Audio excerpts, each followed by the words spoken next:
Olá, boa tarde. Uma informação muito importante para você. A pele do bebê, vamos conversar sobre isso hoje, a pele do bebê só consegue atingir a sua maturidade depois decorrido o primeiro aniversário de nascimento do bebê.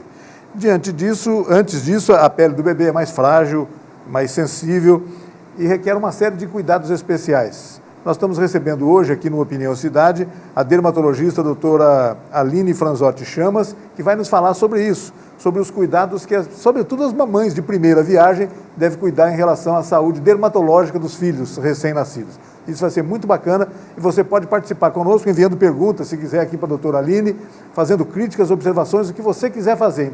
Interaja conosco aqui no Opinião Cidade.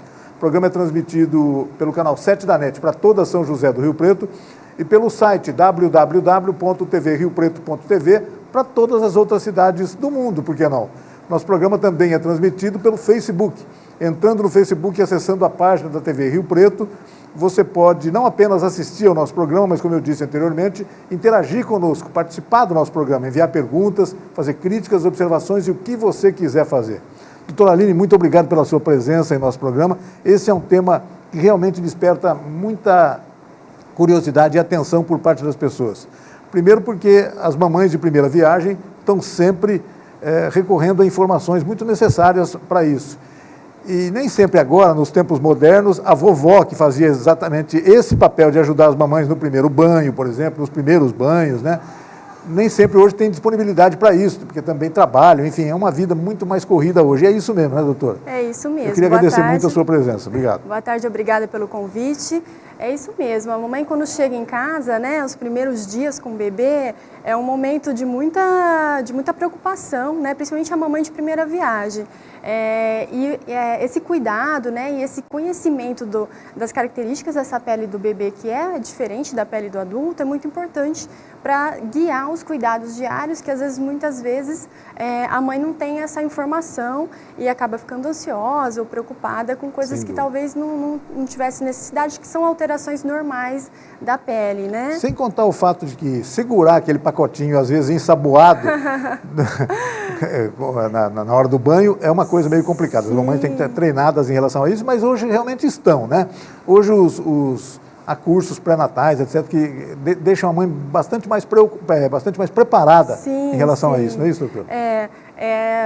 Claro que hoje a informação é muito importante, tem os cursos de gestantes, né? Então, a maioria das gravidinhas fazem esses cursos, né? A criança, quando ela chega em casa, é uma novidade em todos os sentidos, né? E é um novo serzinho ali que precisa de cuidados, e esses cuidados diários, né, vão aos poucos sendo introduzidos na rotina, mas o começo é importante a gente saber ter alguns cuidados. Como você disse, né, a pele do bebê, ela atinge a sua maturação total, né, depois dos 12 meses, né, depois do primeiro ano. Então, principalmente nos primeiros 30 dias de vida, há muita mudança nessa pele do bebê, principalmente, que a gente está dizendo agora, né? Doutora, vamos começar falando do banho, por exemplo? Isso. A questão do banho, ele deve ser diário? Isso é uma coisa que deve existir mesmo? Porque em alguns países, a gente estava conversando até agora há pouco, um pouco antes de começarmos o nosso programa, em alguns países nem sempre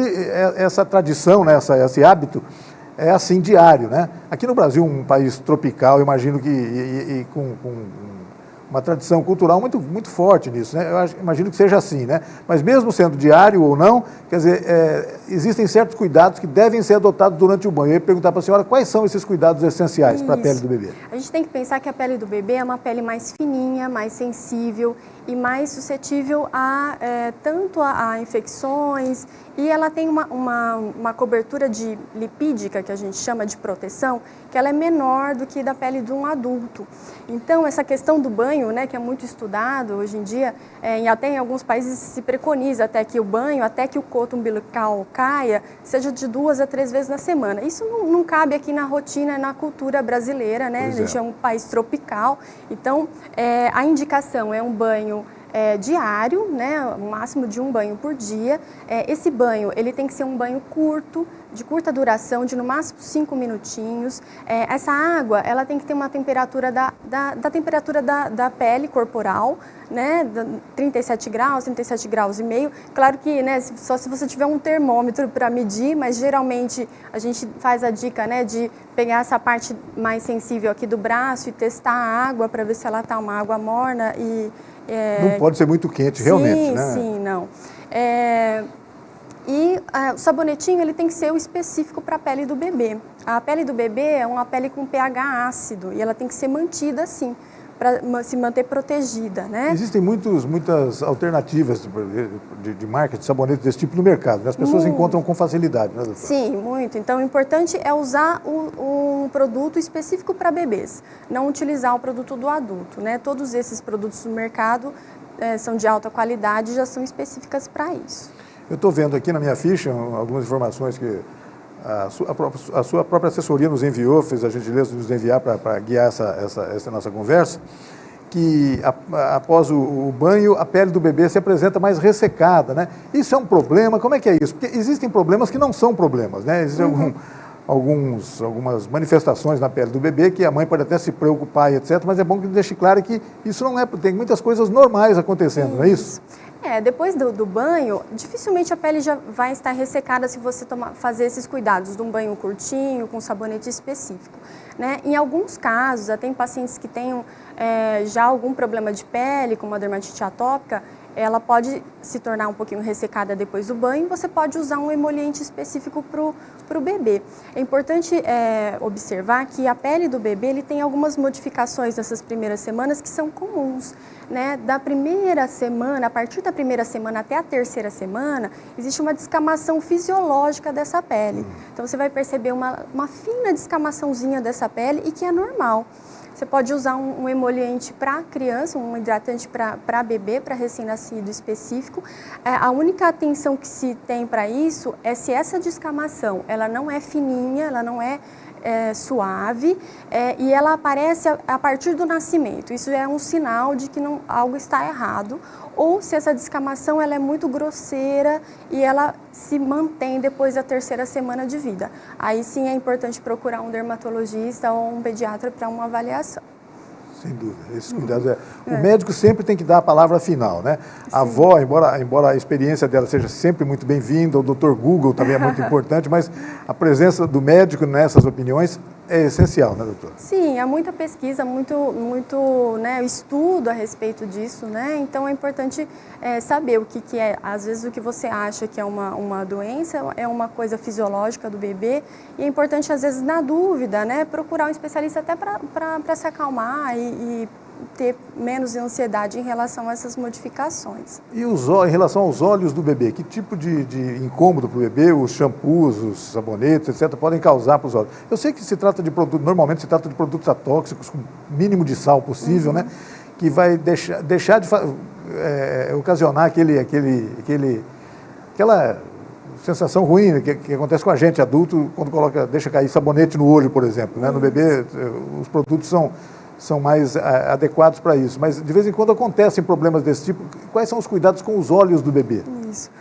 O olho do bebê ele é mais sensível também, mas como qualquer outra pessoa também, a mucosa, né, não pode entrar em contato com qualquer substância que seja irritativa, né? Utilizando produtos específicos para o bebê, isso a gente já... isso dificilmente vai acontecer, né? Então, os produtos dos bebês são de pH neutro, um pouquinho ácido, e são específicos para não ter esse tipo de irritação, né? Se por acaso tiver alguma irritação em contato com algum outro produto, é lavar bastante com soro fisiológico, né? E é basicamente isso. Os lenços umedecidos, eles não substituem de jeito nenhum o banho, nem em algumas partes do banho, é isso, doutor? Isso, assim, a hora da troca da fralda, né, muitas mãezinhas usam o lenço umedecido, que ele é mais prático, né? Isso. Mas, como a gente já disse, né, que a pele é mais sensível, ela é mais fininha e ela se irrita com mais facilidade com qualquer substância. Os lenços umedecidos têm uma gama grande de substâncias que podem ser irritativas, né, de conservantes, fragrâncias, né, que podem irritar a pele desse bebê, e a gente sabe que a irritação na área de fralda é muito comum nessa época, né? Nesse período, nessas primeiras semanas. Então é importante na troca de fralda usar somente água morna e algodão, né? E se tiver alguma sujidade maior, fezes, utilizar mesmo um sabonetinho de bebê mesmo e enxugar muito bem. Os bebês mais gordinhos são vítimas da questão das assaduras, né? Isso ocorre com frequência, como deve se combater essa questão? Isso, a assadura nada mais é do que essa irritação na região da área da fralda, né? Por quê? Porque a pele mais sensível e ficando ocluída por essa fralda, né? E o contato com a urina e com as fezes faz com que essa pele fique mais irritada. Além disso, ela fica num ambiente mais úmido, o que pode propiciar também uma infecção, geralmente por fungos nessa região, levando à assadura, né, e as lesões na área de fralda. Por isso que é importante os cuidados também para a troca de fralda. É importante que essa fralda ela seja trocada de forma frequente e deixar o mínimo possível contato da pele do bebê com a urina e as fezes. Então, além da troca frequente, utilizar produtos que não irritem essa pele na hora da limpeza, e a gente usa muito aqueles produtos, aqueles cremes que a gente usa geralmente à base de óxido de zinco, que ele faz uma barreirinha protetora nessa pele, com a intenção de impedir que a pele fique tanto em contato com as fezes e a urina, impedindo a assadura. Doutora, o mercado oferece hoje muitas opções de fraldas, por exemplo, fraldas descartáveis, que são anunciadas como essa aqui não deixa vazar nada, essa aqui não sei o quê, mas sempre alguma coisa vaza, né? Quer dizer, a troca, a substituição adequada é essencial, né? Sim, a frequência maior já vai impedir isso, né? Então, quando a cada evacuação, né, é importante que haja uma troca mais, não deixe tanto tempo essa fralda, né, suja em contato com a pele.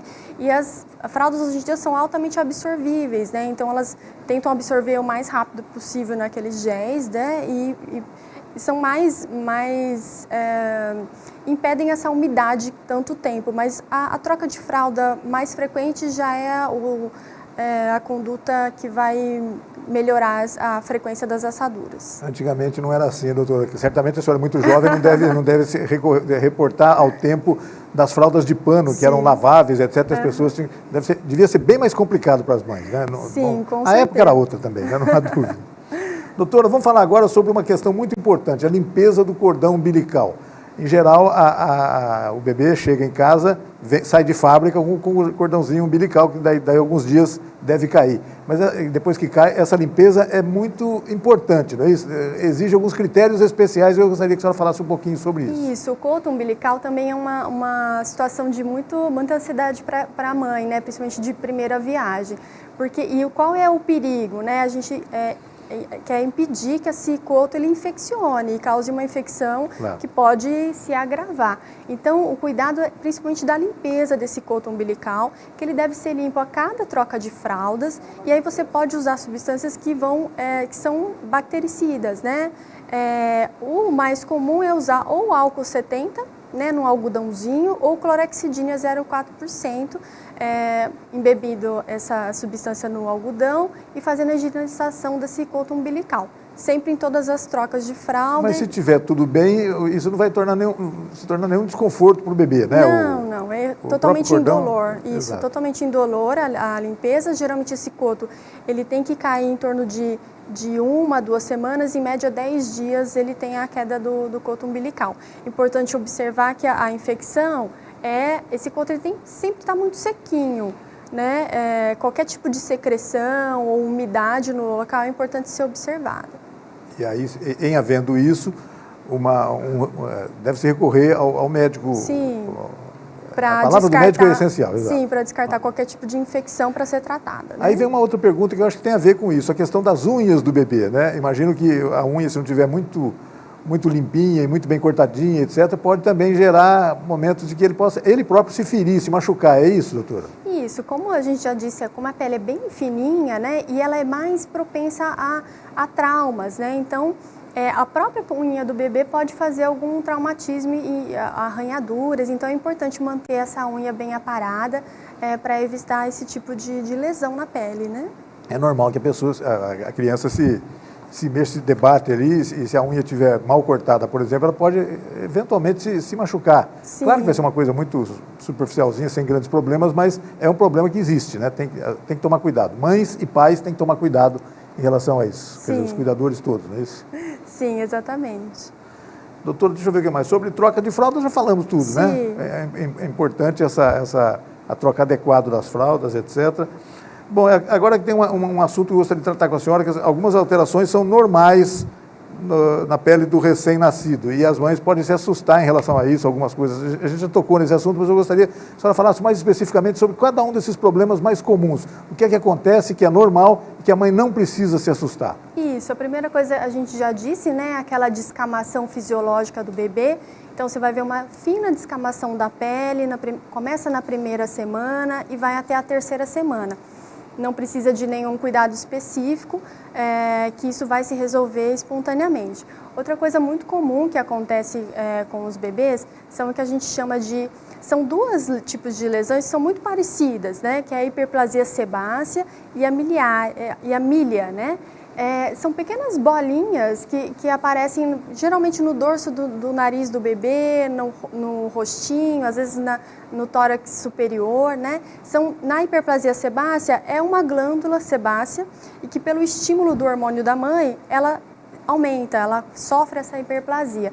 Então formam pequenas bolinhas amareladinhas nessas regiões que elas vão evoluir espontaneamente. A milia também é uma outra alteração da parte do pelo, que também a diferença é que elas são bolinhas mais branquinhas e mais agrupadas, mas são lesões muito semelhantes e que também se resolvem espontaneamente. E não causa nenhum desconforto, nenhuma coceira, nada que... Não, são totalmente assintomáticas, né? Outra alteração que é bem comum é a que a gente chama de lanugo, né? Que é um excesso de pelos que a gente vê no rostinho e tronco do bebê. Isso também é perfeitamente normal e esses pelinhos que são fininhos e em grande quantidade, eles vão diminuindo aos pouquinhos e se resolve espontaneamente, não tem nenhum problema. Mesmo que no futuro aquele adulto vá ser uma pessoa com pelos, etc., né? Existem casos assim, né? Isso não quer dizer que quando criança ele já tem que ter esses pelinhos, não tem mesmo, né? É um pelo que ele é típico do pós-parto, do depois de nascimento e que ele vai se desenvolvendo pelo normal e não tem relação o fato de ter esse excesso desse lanugo, desses pelinhos com excesso de pelo na fase adulta. Doutora, nós vivemos numa região extremamente quente, né? Esse tempo de inverno agora até que não, né? Mas é um tempo muito seco, que também eu imagino que cause problemas para a pele das pessoas de um modo geral. E para o bebê também, né? O que deve ser feito em relação ao tempo seco e ao excesso de calor para as crianças, para o bebê, para aumentar, diminuir o desconforto dele, enfim, todos esses problemas. Um tipo de lesão de pele que é muito comum é a miliária. A miliária ela é um pouquinho diferente, ela acontece realmente em regiões muito quentes, muito abafadas. Geralmente as mães ficam preocupadas e colocam um excesso de roupa nessas crianças. E o que é a miliária? São pequenas bolinhas, a gente chama de vesículas, né? São pequenas bolinhas, podem ser desde transparentes até avermelhadas, que aparecem no corpo do bebê, geralmente em dobras, e é uma alteração na glândula que produz o suor. Então, elas são causadas exatamente por esse tipo de clima abafado e um uso excessivo de roupas, né? E qual que é o tratamento? Isso exatamente é muito comum, né? Principalmente na nossa região, e o tratamento é tirar esse excesso de roupa e usar produtos refrescantes. Até compressas de camomila ajudam nessa situação. Esses recursos, produtos que aliviem um pouco, valem para isso. O médico, a medicina recomenda isso, pode fazer. Isso, uma compressa de camomila super natural, não né? vai ter nenhum problema. Tá certo. Bom, quais as doenças mais frequentes no primeiro ano de vida dos bebês? Eu estou vendo que a senhora falou aqui sobre uma infecção superficial da pele, que é benigna, etc. Fala um pouco sobre isso. Quais são as doenças mais frequentes? No primeiro ano, o que a gente vê mais frequente, né, de doenças de pele, né, de um modo geral, as causas mais comuns são as alergias, porque a gente tem que pensar, né, que como é uma pele muito fininha, muito frágil, então o contato com substâncias irritantes, a chance de ter uma reação alérgica é maior. Uma outra causa muito comum de lesões de pele é o impetigo, né, que é a infecção por bactéria, né, dessa pele, né? No neonatal, ela é caracterizada por formação de pequenas bolhas que se rompem facilmente e que ocorre geralmente em região de dobras dessas crianças, né? É uma infecção por bactéria, precisa ser avaliada por um dermatologista ou por um pediatra, precisa ser tratada geralmente com antibióticos tópicos. A dermatite seborreica, o que é a dermatite seborreica, doutor? Isso, então a gente tem também a dermatite seborreica, que é uma doença dermatológica. No caso da dermatite seborreica, na fase neonatal, na fase de lactação, ela é autolimitada, ela geralmente surge nas primeiras semanas e ela é caracterizada pela formação de crostas e de escamação, principalmente em couro cabeludo, em região de dobras, de fraldas, né? O que se sabe é que provavelmente por um estímulo do hormônio que foi passado pela mãe, as glândulas sebáceas produzem muita secreção e formam esse tipo de lesão, que são lesões escamosas, avermelhadas. Nesse caso também é preciso de um tratamento para que seja resolvido essas lesões, mas essa dermatite seborreica do neonato geralmente é autolimitada, dura em torno de 3 meses e não progride para a fase adulta. E a dermatite atópica, tem a ver também? É uma coisa muito parecida ou não? Não, são doenças diferentes que apesar de na fase de lactação do primeiro ano elas são parecidas, né? Por isso que é importante a avaliação do dermatologista para tentar distinguir se é uma dermatite seborreica ou se é uma dermatite atópica, porque a dermatite atópica é uma doença crônica, né? Ela é muito frequente no nosso meio, chega a atingir até 15% da população. E ela começa na infância, ela tem as primeiras manifestações no primeiro ano de vida e ela é multifatorial, na verdade. Ela tem um componente genético, então geralmente o pai ou a mãe é uma pessoa alérgica ou já tem dermatite atópica ou já tem um quadro e um histórico de alergia, principalmente respiratória, rinite e asma. Então tem um componente genético. Essa pele do bebê é uma pele diferente, é uma pele que ela não produz algumas substâncias que têm proteção nessa pele. Então, ela vai ser suscetível a algumas lesões. Na fase da infância, né, do primeiro ano, as lesões elas são também avermelhadas, né, eritematosas, descamativas e às vezes podem ser muito parecidas com a dermatite seborreica, né? No bebezinho muito pequeno, a gente tem mais lesões na bochecha, um vermelhidão na bochecha e a grande característica que tem dessa doença é a coceira muito importante. Meninos e meninas estão sujeitos igualmente a essas afecções? Não tem diferença de gêneros aí nesse caso? Não. A frequência é muito parecida, não tem uma predisposição mais para meninos e meninas. O que a gente vê muito é que na dermatite atópica, né, que tem herança hereditária, a gente vê nas pesquisas que se a mãe tem, a chance da mãe passar para o bebê é maior. 70% se a mãe tem algum quadro de ou dermatite atópica ou rinite ou asma, tem uma chance de até 70% dessa criança nascer com uma dermatite atópica.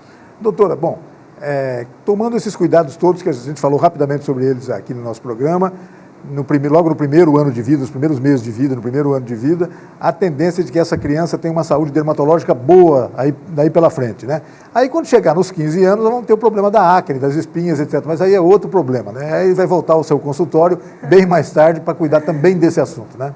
Sim, a acne já é uma questão mais lá da adolescência, né? Diretamente relacionada com a alteração hormonal da fase. Então, todo mundo na adolescência tem algum grau de acne, isso vai variar de pessoa para pessoa, mas aí é um outro problema, realmente. É uma tragédia para esses adolescentes, mas, enfim, tem que enfrentar. Tem tratamento, é importante hoje muito modernos e muito bons, né? É importante que tenha um segmento e que até preventivo para que não esteja uma piora dessa acne, e às vezes em alguns momentos a gente tem que lançar mão de medicamentos também, em alguns casos mais graves. Doutora, eu queria agradecer muito a sua presença. Infelizmente o nosso tempo já acabou, eu sabia que ia acontecer isso.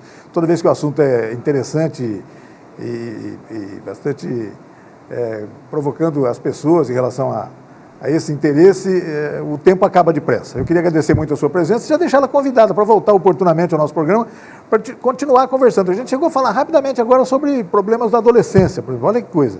Tem muitos outros problemas que a saúde dermatológica é importante ser acompanhada na criança, no jovem também, né, doutora? Sim, obrigada pelo convite, foi um prazer. Combinado, então.